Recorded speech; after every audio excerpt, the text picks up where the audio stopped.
Marion, allez, je vais devenir manager. Bravo, Yvonique. Merci. Tac.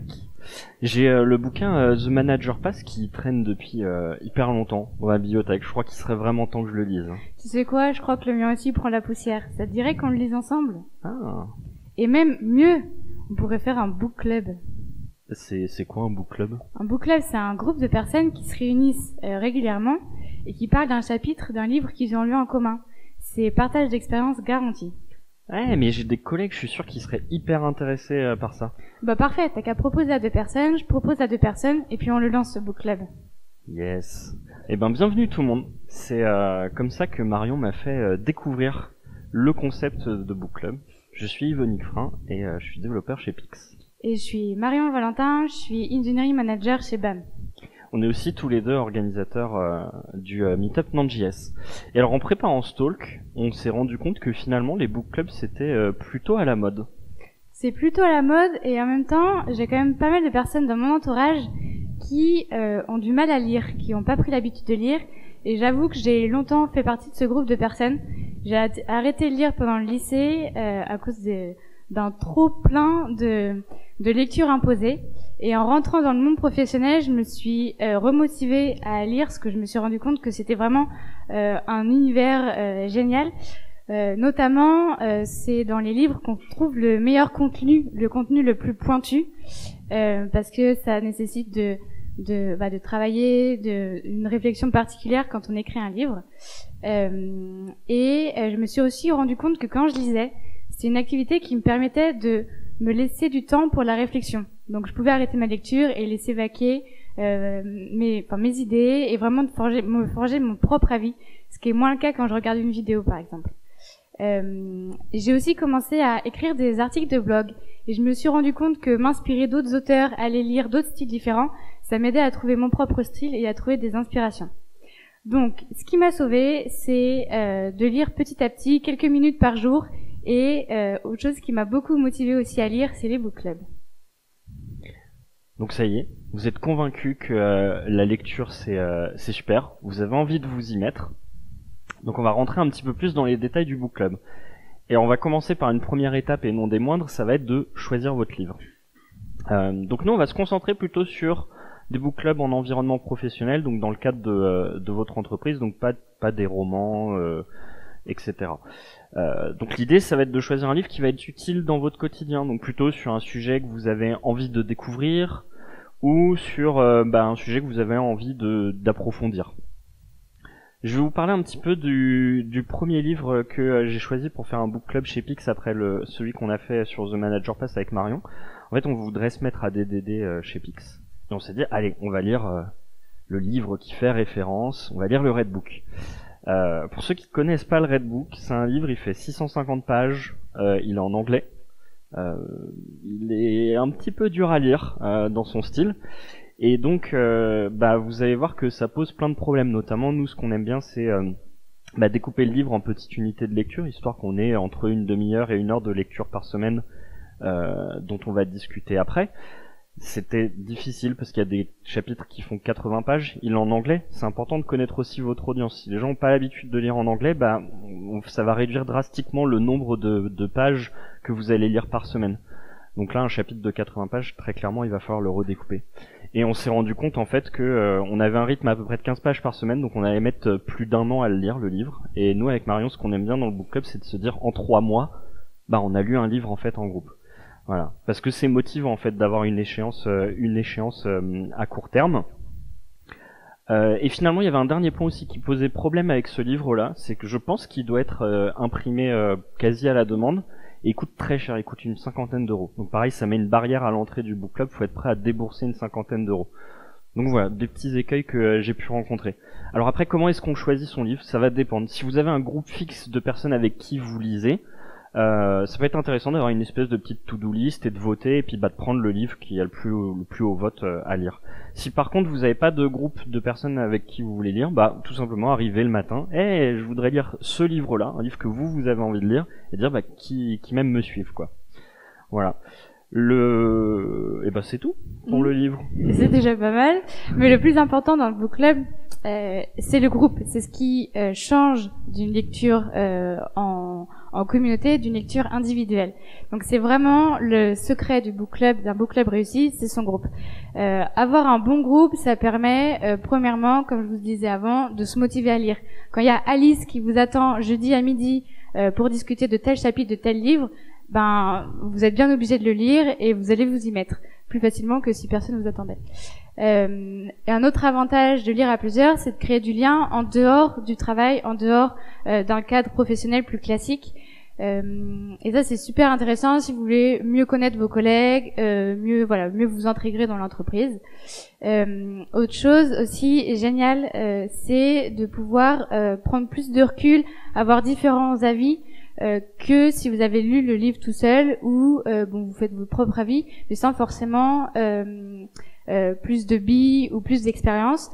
Par exemple, le book club qu'on a fait sur The Manager Pass, j'avais invité 2 entreprises, donc il y avait BAM et il y avait Pix, et pendant nos discussions, on s'est rendu compte qu'on avait des manières complètement différentes de mener nos one-to-one. Donc hyper intéressant à la fois pour Pix, à la fois pour BAM, et on a pioché des idées chez les uns, chez les autres. Dernier point, le fait de devoir vous exprimer dans le groupe, de devoir partager vos idées, ça va vous forcer un petit peu en amont à construire votre raisonnement, à aller le creuser un petit peu plus. Et donc ça, c'est vraiment chouette en fait de se forcer à exposer ses idées, à les partager avec les autres.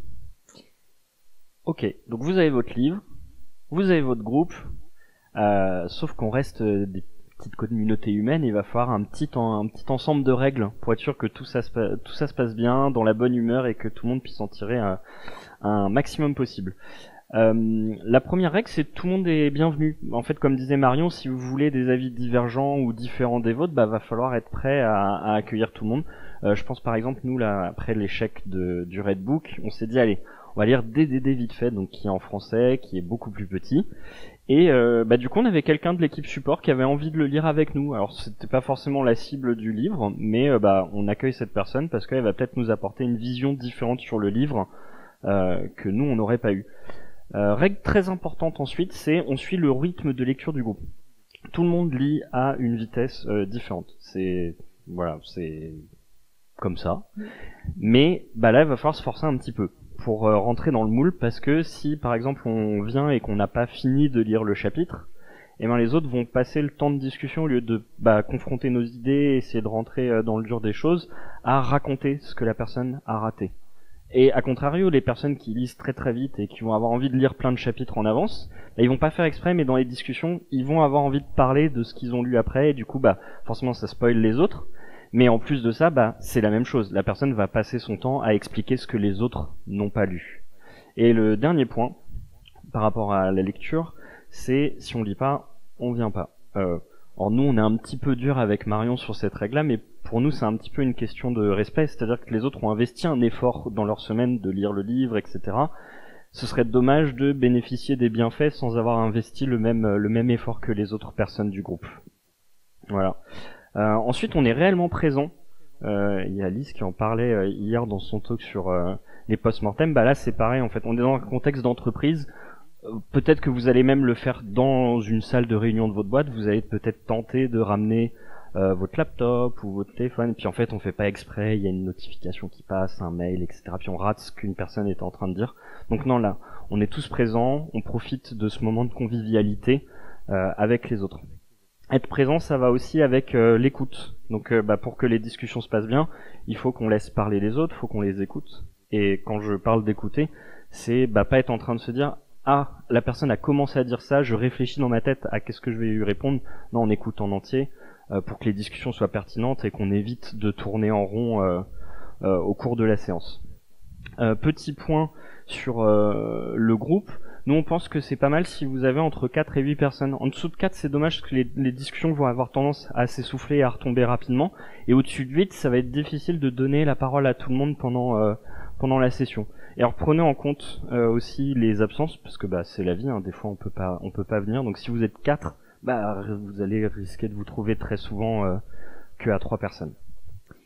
Et pour vous assurer que ces règles sont respectées dans la durée et que les rendez-vous ne dérivent pas à la réunion d'amis ou au débat sans fin d'idéologie, c'est important d'avoir un animateur qui va être le garant du respect de ces règles au fur et à mesure des discussions. Moi, quand je suis animatrice, j'aime bien justement pour éviter les moments où les discussions redescendre, où il y a un moment de mou, où tout le monde cherche de quoi est-ce qu'on va parler, préparer des questions à débat pour relancer la discussion et être sûr que le book club bat son plein. Et ça m'arrive aussi de devoir cibler, quand je relance, quand je pose des questions, de devoir cibler une personne qui n'a pas encore beaucoup pris la parole depuis le début. Donc ça m'arrive de dire, bon, et toi Bob, dans ton expérience, qu'est-ce que tu as rencontré sur ce thème de, je sais pas, les one-to-one?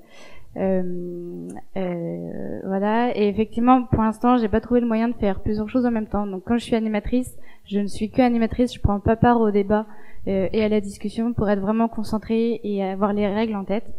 Après, ça peut être un rôle qui tourne en fonction des séances si vous êtes pas forcément à l'aise avec le fait d'être toujours animateur.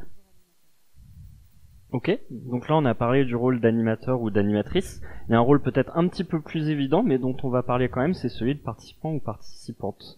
Parce que si on veut pouvoir rentrer vraiment dans toute la complexité du sujet qui est abordé dans le livre, ou même si on veut pouvoir se donner la possibilité de changer d'avis, il y a une certaine attitude à avoir pendant le book club.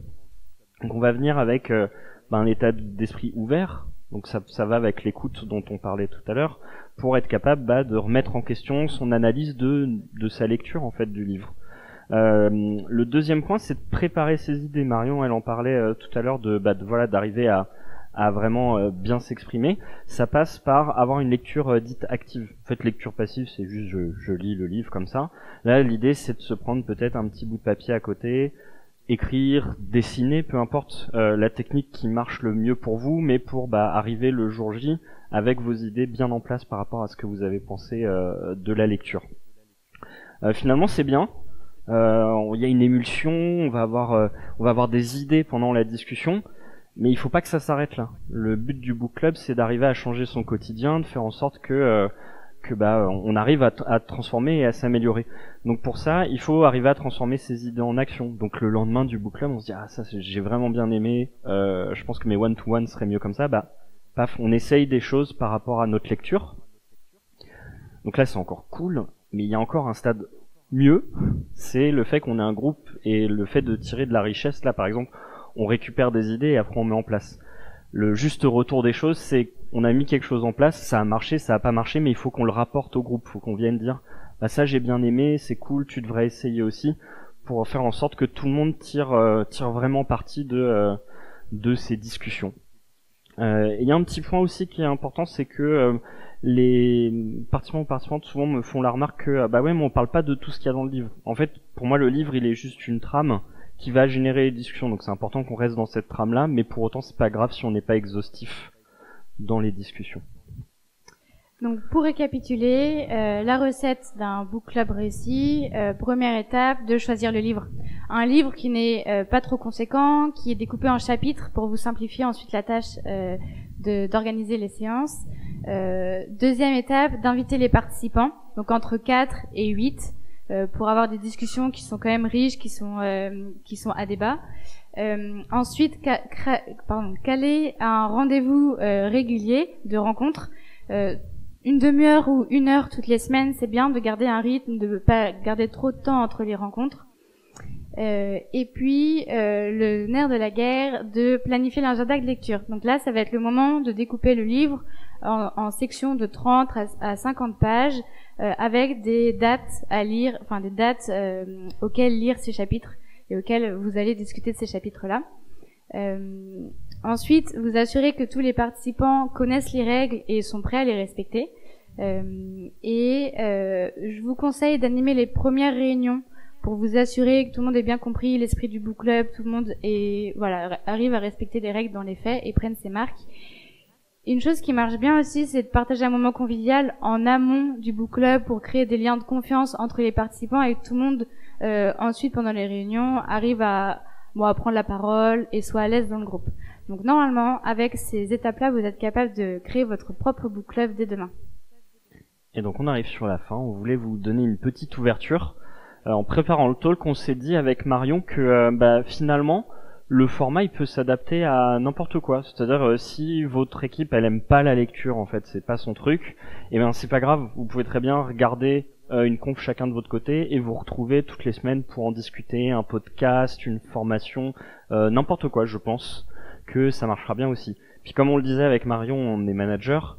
Et nous, ce qu'on voit aussi d'intéressant dans le book club, c'est que c'est un formidable outil pour partager en fait une culture commune, que ce soit technique, organisationnelle, peu importe le sujet, et de pouvoir accompagner le changement quand on veut s'améliorer au niveau d'une organisation. Et merci beaucoup pour votre attention.